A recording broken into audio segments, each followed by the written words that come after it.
Welcome to the HR Huddle podcast, presented by Sapient Insights Group, the ultimate resource for all things HR. It's time to get in the huddle.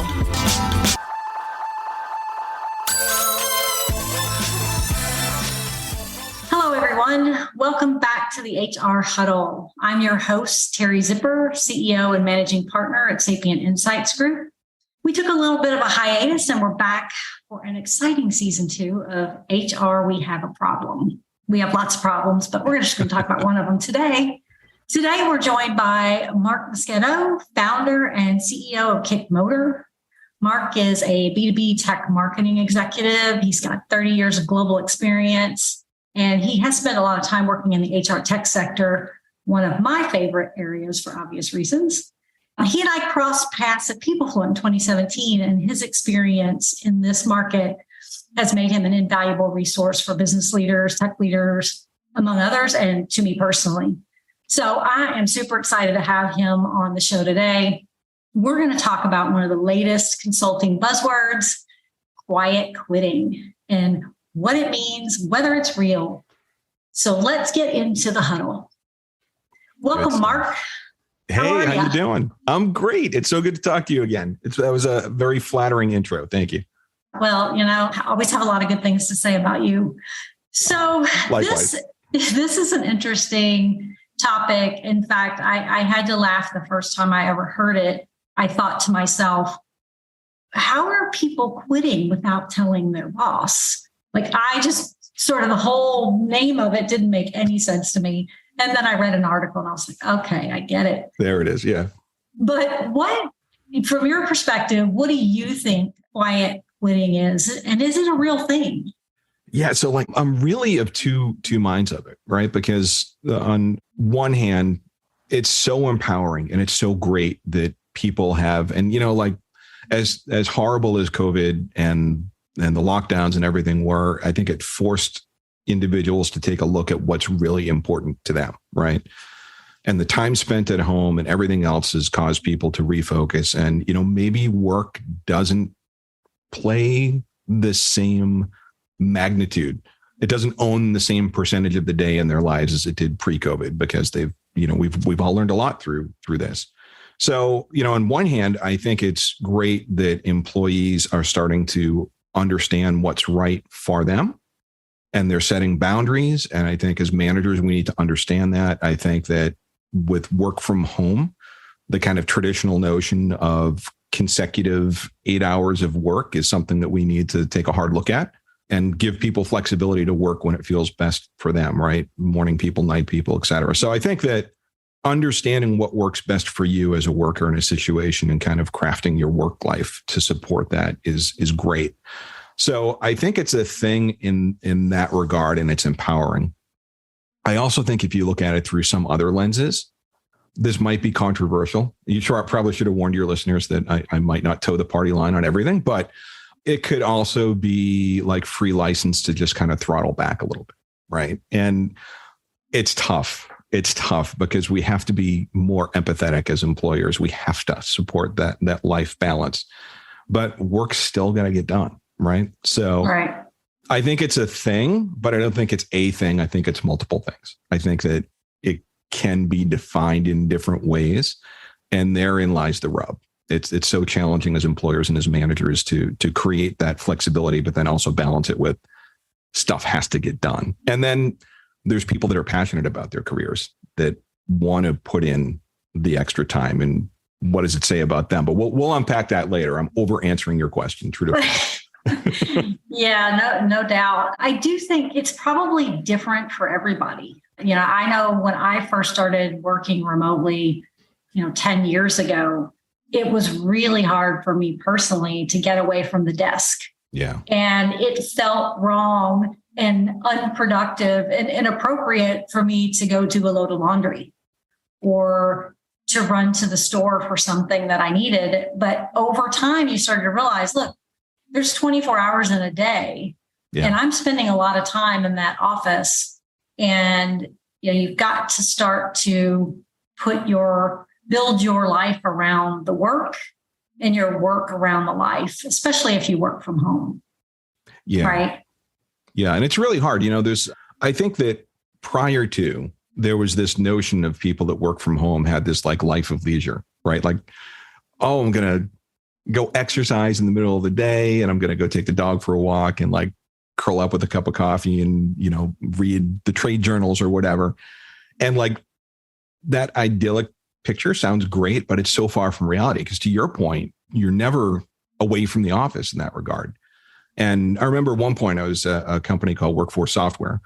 And like we had just grown, we had just launched into the UK, we had acquired a company in Sydney. And like my day would start really early working with the UK team, put in a full day of like North America hours. And just as I was winding down, Sydney was waking up.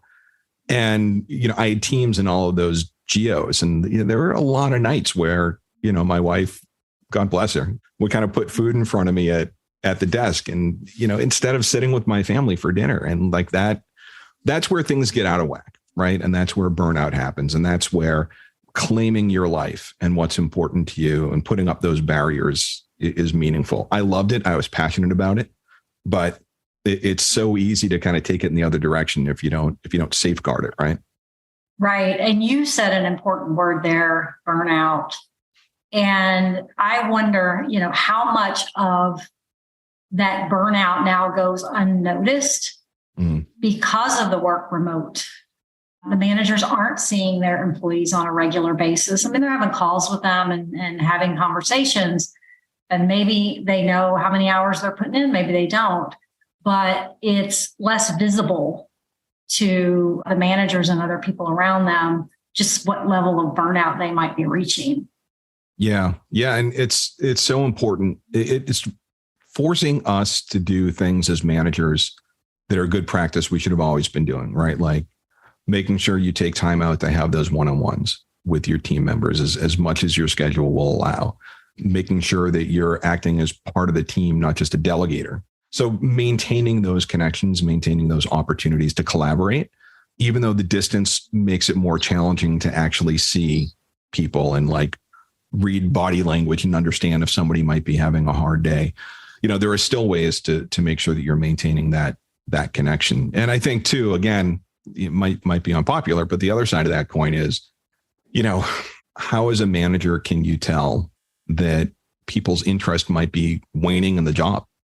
And if you can, quote unquote, quiet quit to a point where you're doing the bare minimum, and that bare minimum, might be enough to help you to fly under the radar, but you've got other members of the team that are putting the 10, 12 hours a day in, right? It's such a challenging thing to work through. It's definitely something the manager has to be honed in on, right? Because they need to know, is this a lack of productivity? Do they not have the ability to do the job that I've asked them to do? Do they not want to do the job? What is the real issue here? And then how can I engage with them to figure out how to fix it? Yeah. I mean, and that's such a big part of it too, right? Because like being a manager is like a massive, awesome responsibility. And to your point, is someone struggling because they don't have the resources or they don't have the skills, or maybe they're in a rough mental health place and you need to help and support them, right? But like, I see you go on Amazon and there's all these, like there's these goofy devices now, like there's this little battery operated thing you can connect to your mouse and it will wiggle your mouse every couple of minutes. So your Teams or your Slack profile never goes to sleep. Like there's all this weird gamesmanship stuff that's kind of coming up, and it muddies the waters a lot, right? Because I think that, again, it's empowering to have employees that are saying, these are the boundaries, and no, I'm not going to do emails when I'm at my son's baseball game or gymnastics tournament or whatever, right? But there are these weird little constructs of the old way of doing work where I need to show my boss that I'm at my computer for 8 hours every day. Yeah. Even if working asynchronously is going to allow me to be more productive. It's just there's a lot to navigate, right? It's a new model and we all have to adapt. It is. And I think there's a lot of people that haven't figured it out, right? They still think that if I can't see you and you're not coming into the office, I don't really think you're productive. Yeah. And that is also a problem, I think, for people. That weighs pretty heavily on people. Interestingly, I just saw something from the National Association of Realtors that was talking about the median distance that people recently purchased homes from their previous residence. Mm-hmm. And it had increased dramatically, like from 15 miles or so to 50 miles in 2022. Wow. So people are moving away from the city again. We've seen this before in past lives, right? And, the question is, I think people are, what are they doing out there? Are they getting back to the farm? What's happening in these work from anywhere locations? And some people, I think there are managers who struggle with this. I do think that's going to have to be something that becomes part of manager training is, how do I manage a remote workforce and understand the challenges? How do I get with them on a regular basis and sort of understand what's going on? I mean, a lot of managers today don't spend enough time with the people on their teams. And frankly, sometimes they don't have enough time because they're also individual contributors. But I think this is going to become an even more important challenge. We've seen in the data from the annual HR Systems Survey that there were a lot of people who weren't allowing work remote prior to COVID. And now it's 35, 36, almost 40% organizations that are allowing this and allowing a significant number of people to work remotely. So it is a major challenge. And if managers can't identify that sort of quiet quit versus the productivity issues, they're going to be really challenged with getting the work done. Absolutely. And I think that what it's doing, which is wonderful, is it's forcing us to get back to the fundamentals of connecting with people, right? Like technology should be an enabler, not a replacement, right? So, again, going back to those goofy devices that wiggle your mouse every couple minutes and like, oh, I can see Mike or Sue or Jane, their profile's still lit up. So they must be like banging away in their keyboard. It's such an antiquated way of viewing things, right? But if you're having that connection time, and if, to your point, leaders are also individual contributors, right? There's player coach is kind of the default setting, I think, for a lot of organizations. So, have the managers that report to you, make sure that they have the good habits of being in touch and making contact points with their people so they can discern when is this a situation where the person needs more help, they're bored in their job, they're a high performer, and they're ready to move up, and they're just kind of dialing in. And I don't mean that in a negative sense, but like if you've outgrown your role and your role becomes, relatively easy for you to do, to me, that's always been a sign of pending attrition, right? Like it's only a matter of time, especially in this job market where there are still lots of opportunities. You might lose great people if you don't have that connection. Or, again, I hate to talk about it, but like sometimes you've got to make tough decisions as a manager, and sometimes you've got to trim the workforce. We're starting to see reports of that coming out now, which is just gut wrenching. If you're a manager and you ever get to the point where making those decisions are easy for you, you probably need some counseling. It's gut wrenching, right? Yes. But like, how do you make those determinations of who are my hypos I keep and what are maybe the resources where the right thing to do is help them to find something else where their passion is in a remote world? Like all these tough nuts to crack that we've got to get our arms around and quick, because the way this economy is going, I think it's going to be questions we need to answer sooner rather than later. Yeah. And I think that's something for people, employees, probably have some concerns around that. Like, am I going to be the one let go because I'm not in the office? I'm not visible enough to senior leadership.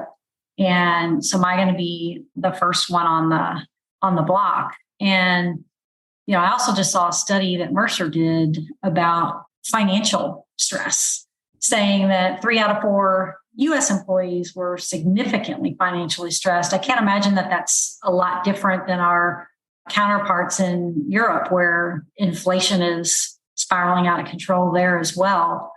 But they said that employees are more focused on financial security and well-being than career advancement right now, which is an interesting conundrum, right? Of course, they're concerned about those things, but if you're concerned about financial well-being, why doesn't your career advancement play a role in that? How do I get to the next level to, be able to continue to grow my, my lifestyle? Yeah, absolutely. And it's, forget growing lifestyle in this inflationary environment, right? Like just maintaining is tough, right? And you look at, gosh, I wish I had the study in front of me, but the number of American workers that are paycheck to paycheck, even relatively high earners are in that situation as well. I saw that. Yeah. Right. So it's scary. And like I work with a payroll client, and it really puts the emphasis on getting the paycheck right every time on time. It just cranks that up another notch or two, right? Because if there's a shortfall or there's an error, that gets amplified in a world where people are living paycheck to paycheck. There's another study I saw where 1 in 6 people indicated that after a single payroll error, they would probably go looking for another job. So, wow. In an era where we're worrying about engagement and retention, like, again, getting back to basics, like what's more basic than making sure that you're getting payroll right and consistent and doing it well time and time again? Like those things become really important again. They're always important, but it's amplified in environments like this. And then, maybe, so like I'm probably like mid-tier Gen X. I forget when the actual brackets are, but like my generation, or at least like my upbringing, I came from like a blue collar Italian immigrant family. When things like start getting skudgy, like when I'm worried about my financial stability, like I kind of double down on work. Right. Is that an antiquated notion? Like, have I been a sucker all these years by doing that? Like, what are you seeing? Like, you have and Sapient has such a broad view of the market. Like, what's your take on that? Is that a relic of the past? Is that unpack it?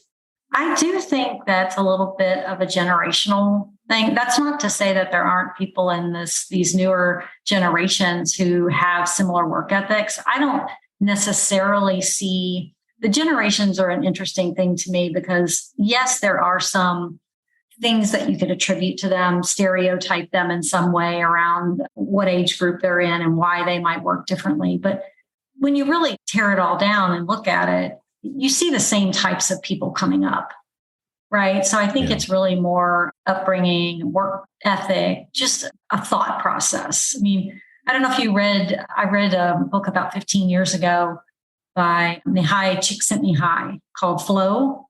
Oh, no. I don't know if you've ever read that book. It's called Flow, The Psychology of the Optimal Experience. And that was something that sort of changed my thinking about work.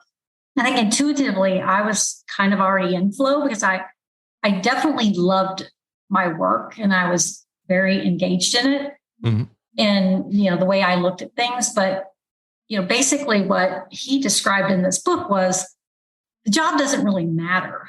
People that are in the flow can make anything work, right? And they enjoy what they do. They try to do it to the fullest extent. I mean, they are supremely engaged, right? They're so focused. And so maybe more people need to read that book and rethink it's not a plug for the book, obviously, but it was interesting. And I do think all these things go in cycles. Yeah. Yeah. And I think too, like it's interesting to me that at a point in time where we in the HR sector are talking about engagement, attracting and retaining, and then there's also this phenomenon of quiet quitting going on. Like, I think the temptation is to always kind of look at the employee and say that like, that's an employee thing, right? Like, right. Either, any of the things that we just talked about, right? Maybe the employee is kind of dialing back. Maybe they're just doing the bare minimum to get by. But like the other side of that equation, like from an employer standpoint, that's an engagement issue. Like, are you giving them the tools they need to be successful? Are you giving them the projects that they want to work on? Are you giving them, are you balancing kind of the mundane things that have to get done and also creating opportunities for people to work on things that they're passionate about? Now, sometimes that doesn't align, right? Like if I'm in accounting and my passion is blogging, I might do it personally. I might do it as a side gig, but it might not be part and parcel of my job. So like, what's kinder, to let the person who's not following their passion kind of chug along and just day to day it and not have their vocation be what they embrace? Or is it kinder to kind of help them find that path? And if so, what's the best way to do that? It's tough. Like as employers, I love the fact that the market demands and workers demand that managers and employers are more human about the way they go about things, right? Like when I graduated college in the mid 90s and I started out, there was kind of that. I remember having this one conversation with my dad. I miss him every day, but we'd have conversations around like, Dad, I don't feel like I'm that appreciated at work. And my dad would say, Mark, you get a thank you note from your boss every 2 weeks signed in the lower right corner. Like that's the thank you should get. Right. And like that was kind of the way it was back then. And I love that things are evolving, but that evolution can be messy in how we deal with it. And I think a lot about quiet quitting within that context. And how do we use it as a catalyst to help us get where we need to be as managers and employees? How do we do it in a way that we help employees to better understand, like if they do kind of fall in that category, why, right? And do we create new opportunities for them to re-engage them? It's such a complex issue. It's such a complex issue. You had some thoughts about, and you just described some of them there. I mean, whose problem is it anyway? Right? I mean, does the organization have some responsibility? I think they do. Yeah. Does the manager have some responsibility? Does the employee have some responsibility? And how do we combine those things to improve the situation? Whether that's, hey, this isn't the right job for me. I really do want to go find something else, either in the organization or outside, or I need to get my act together. Or I, as a manager, need to be more cognizant of the projects and the types of work that I'm giving to people. Yeah. And I think to your point, it's a mix, right? And it comes down to me, everything comes down to communication, transparency, and openness. And it starts from the top, from a business perspective, right? From a corporate perspective, you have to create that environment where everybody feels like they can have those discussions, at least with their managers, right? And, I think there are some aspects of work and some of the more kind of activist elements, for lack of a better term, where maybe if you're an employee who's just kind of a nose to the grindstone, like keep your head down and your mouth shut type employee, you don't necessarily feel like empowered in sharing with your manager that I have a concern about this, or I'm pulling back because of that. So, we have to safeguard, we have to make sure that when we talk about creating inclusive environments, it's with a capital I, right? We're creating an environment where people can have those discussions, and then instilling those good habits within managers so they can have those connections with their employees and say, in the past, like I think probably the biggest team I've managed was like 38 people. And of course I had people managers reporting up to me in that.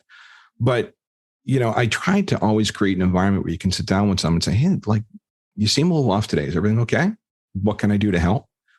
And I wonder if we're losing some of that in the work from home environment, or we're losing some of that because we're afraid to open those doors, or, are there policies that keep us from doing that, right? Like we're in a new model of work and we need to navigate our way through it. And, I don't think it's getting back to the generational thing. I don't think it's just a generational thing, because I'm 50 and I have friends that are in and around the orbit of my age. And one in particular, we just had a recent conversation about, he's been at the same company for a long time. And he kind of got bored with the role that he was in, and he moved into a different role. And now he's in that role and it's not what he thought it was. And, he's at a point in his life where he's not quiet quitting, but he's not like ready to keep climbing the ladder anymore. So there are so many different factors that come into it. You just need to make sure that you're connecting with people in a meaningful way. And that helps you to navigate it. But it's easier said than done, right? It's easier said than done. It is. And I think, it's also cultural. You have to create an environment where people are comfortable having those discussions and not concerned that if I tell my boss I'm somehow unhappy in some way, that I'm going to be now put on the list. Yeah. Right. For the next RIF. So that is a challenge. And I know that goes through people's minds when they want to have those conversations. Yeah. And what about like the other side of it too? So I just wrote a LinkedIn post this morning as the date that we're recording this podcast about, I had this one manager very early on in my career, and I had worked long hours and over the course of a couple of weekends to get this big project done. And I had raised my hand and I wanted this project, right? It was helping me to stretch and put on some new skills and everything. And at the end of it, she had recognized that, hey, look, you took time away from family. I was newly married at that point. And she called up the bougiest restaurant in Boston at the time and like said, here's my credit card, take care of them. And my wife and I had this, like, we drove our jalopy Honda Accord and pulled it up in front of this restaurant, and the valet took it with a smile on his face. And we had the best time. That was 20 something years ago, Teri. And I still, like, my wife and I still talk about it. And it was probably cheaper than giving me a bonus. It was more meaningful than giving me a gift card. And you bet your life, I came back to work and I'm like ready to take on more. So, how do we create this environment where we re-engage with the quote unquote quiet quitters? Or more importantly, how do we create a work environment where people don't feel like they have to work 60-hour weeks just to meet the demands of the job?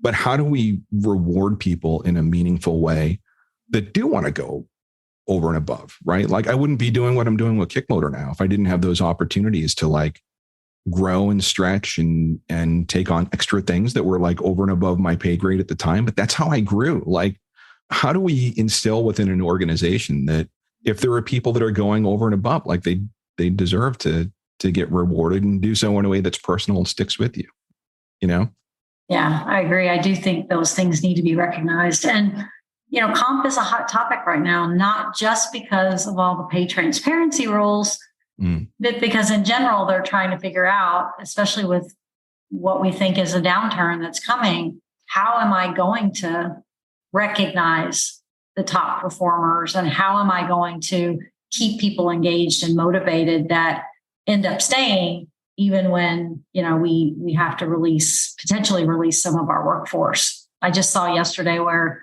I think it's starting to hit Amazon and Lyft and a few others, obviously Twitter. We've seen tech companies between some of that. That's a whole other different podcast. issue. We're not going down that road. But yeah, I think, and that always leaves a burden on the people that are left, right? With, oh my gosh, how are we going to get this work done with 2/3 of the people? Like, we just cut 1/3 of the people, and now I've got to figure out how to get the work done with less people. It is a time when people get creative and find new ways to be productive, but it also creates a lot of additional stress. And with people already stressed to the breaking point coming out of COVID and, now coming into inflationary pressures and potential recession, it's going to be on top of that. It's just I can't imagine what that's going to look like right now. We'll have to do another podcast in January, February, just to talk about what's happening in the economy at that point and what it's done to jobs. Absolutely. And I think too, one of the things that might be fueling the quiet quitting phenomenon is that I think anyone, if you care about your job or your customers or what you do, like, you will go over and above in bursts, or if you have seasonality surges or whatever, where you just need to get stuff done. I think most people, maybe I'm naive, but I think most people are absolutely willing, ready, and able. And especially if you created the right environment, they want to step up and they want to do that extra time if they need to. The challenge is when that over and above becomes the norm. And that's where I think the problems lie. And then I think the responsibility there is kind of on the employee, right? Like, for every example I gave of that manager who, spoiled my wife and I for an amazing dinner in Boston, I've got another manager that I remember overhearing. I had my door closed in my office, and he was having a conversation with someone in the hallway. And what I heard was, I know it's an unrealistic expectation, but I also know if I throw it to Mark, he'll pull an all-nighter and get it done. And like, I had conversations in the months leading up and the reviews leading up to that around, hey, I really feel like the workload's getting untenable. We need to throttle back. And then I heard that yeah, I got it done. But guess what I also did? I warmed up my resume. So quiet quitting, it's the quiet part, I think, that bothers me, because if you're quiet quitting, there's a problem and you're not really advocating for yourself. If that problem persists, and if you're doing it quietly, it's not going to get fixed. You know what I mean? So it's getting back to the question about responsibility. It's definitely on both sides of it. But if you're an employee and you feel the sensation of, I'm burned out, I'm unappreciated, I'm just going to dial it in, or do the bare minimum, then I think part of your responsibility as an employee is to have a conversation with your manager, because in the absence of communication, I'm masterful at writing these narratives in my head if I don't have the information, right? Like, this client hasn't responded to my email in 4 days. They're getting ready to kill the retainer, or they're really unhappy with me. But it's like, no, Mark, you're an idiot. You're not the center of their universe. They have stuff going on at home. They just came back from a trade show, right? So I think that initiating those conversations and understanding, creating that dialogue helps you to put things into a context, and then you make decisions on whether you stay or you go. But quiet quitting doesn't really benefit a lot, does it? I don't know. Could be my insular viewpoint. Yeah, no, I don't think it helps you unless your plan is to get on the RIF list and get your severance package, right? And then, go relax for 6 to 9 months before you have to go do something else. But I don't think a lot of people have that on their radar, right? No. And I'm not sure that the people that are, I'm not sure they recognize that they're quiet quitting, right? But, at the same time, I'd be curious to know, and I haven't read any studies on this, so I don't know if there's any out there yet, since it's such a new topic, but what is on their mind, right? Besides the fact that they're financially stressed and frankly, just feeling exhausted on a typical workday. I mean, we saw that in some of the data that we got back from the HR Tech survey, just, looking at what HR had done over the last couple of years was just a Herculean effort through this pandemic. Didn't get a lot of recognition for a lot of the things they did well. And, they were just exhausted. And I think that is, we're seeing that with just the general workforce as well. I do think there was a lot of grace given during the pandemic. Mm-hmm. But I think some of that is evaporating now, right? So people have sort of gone back to, well, I have an expectation that this is going to be delivered when you said it was going to be delivered. Yeah. Right. Yeah. So some of that stress has returned. And do you think that so first of all, to your point about HR really being thrust in the middle of it, it's so true, right? And just like hats off to the HR pros and payroll pros that are tuning into this, because suddenly you were the focal point of everything, right? Like, how do we keep our teams working together? How do we keep people buoyant? How do we check in on people? Not lord over them and make sure that they're doing their job, but how do we just make sure they're okay? And HR has been talking about engagement and authenticity and all of these things for years, I feel like. And now suddenly it was on their lap. And like, man, God bless you guys. Like the temptation to say, I told you so, it must have been immense. But now as we pivot back into quote unquote, whatever this normal is, right? Yeah. I mean, the old business expectations arise. And I wonder if there's a bit of whiplash going on within the employee base, right? Where like we've had this grace, we've been living in a limbo state for a couple of years as we kind of wove our way through how to contend with and get through the pandemic. Is maybe this just the phenomenon, a shock to the system, and it's going to return back to equilibrium at some point naturally? Is there going to be a forcing function where if the economy continues to worsen and layoffs become more prevalent, does that help to kind of correct the problem? I don't know. It's tough. It's a multifaceted issue for sure. There are a lot of things going on right now. I mean, just, when you look at the market, and this is just one tiny thing, but I think there's ripples, right? This ripples across everything that's happening in the workforce. So yeah, I agree with you. I mean, HR, again, work their butts off. And I think what stood out to people was that sort of leadership realized this is not just an HR problem. Yeah. Right. Yeah. HR may be leading the charge and giving us guidance, but at the end of the day, if we're not fully engaged in the problem, it's not going to get solved. HR cannot do it alone. Absolutely. And I do think that probably also, to some extent came out of the pandemic, and hopefully that sticks around. I'm like you, things sort of gravitate back to the mean. Mm-hmm.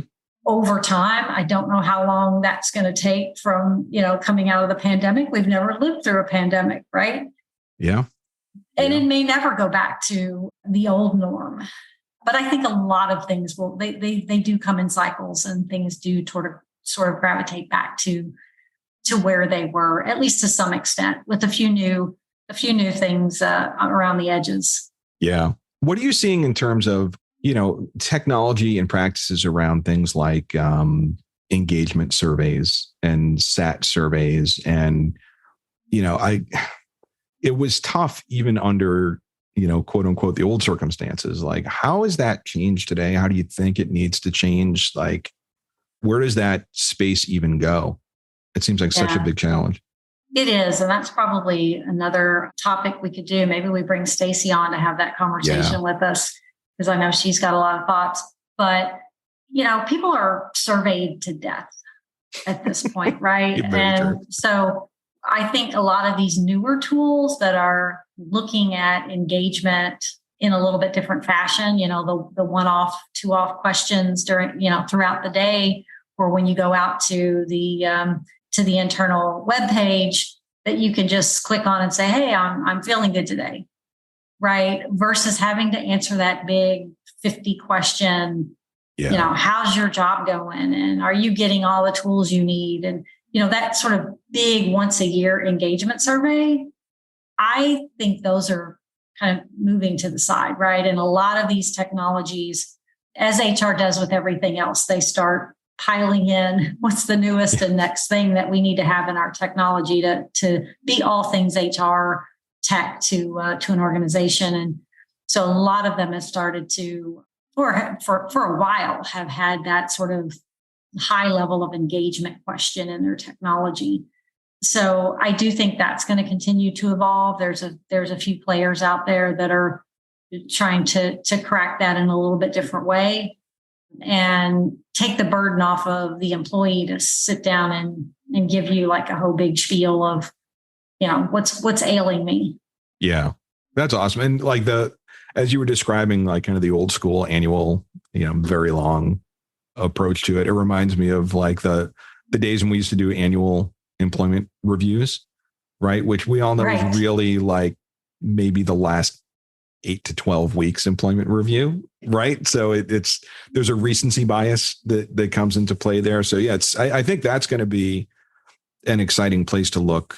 I think also it's going to be interesting to see, how benefits are changing over time too, right? Like if you look at some of the Gartner reports around what employees want from their employer, there's flexibility and agility and empathy and, things that will help them to better understand the financial side of the world, right? And to be able to take care of them. There's some interesting companies out there that, will help employees if there's an unforeseen medical expense that they can pay for with like a debit card, but then they pay for it back over time through payroll deduction. Like there's a lot of really neat things, I think, that are starting to pop up that are making the work environment more empathetic, and as a result, helping to make things more engaging for our employees. But I think it still all comes down to that manager relationship, and then bubbling that up one level is creating a culture where people feel open to sharing, not with the world, not wearing your heart on your sleeve, but at least having an environment where you can have a conversation with your manager and not worry about the implications of it, over and above letting them know where you're at mentally, where you're at in terms of what you want, and expect out of your career with the company, and then kind of collaborating on how we get you there, or how, I think we keep talking about, or there's this pervasive sense that moving out of a business is always necessarily a negative thing. Like, now, if you're not the one that's making that call, if you're subject to layoffs, or if you get blindsided, like I feel like we've all been there at some point in our career, it's awful and it sucks, right?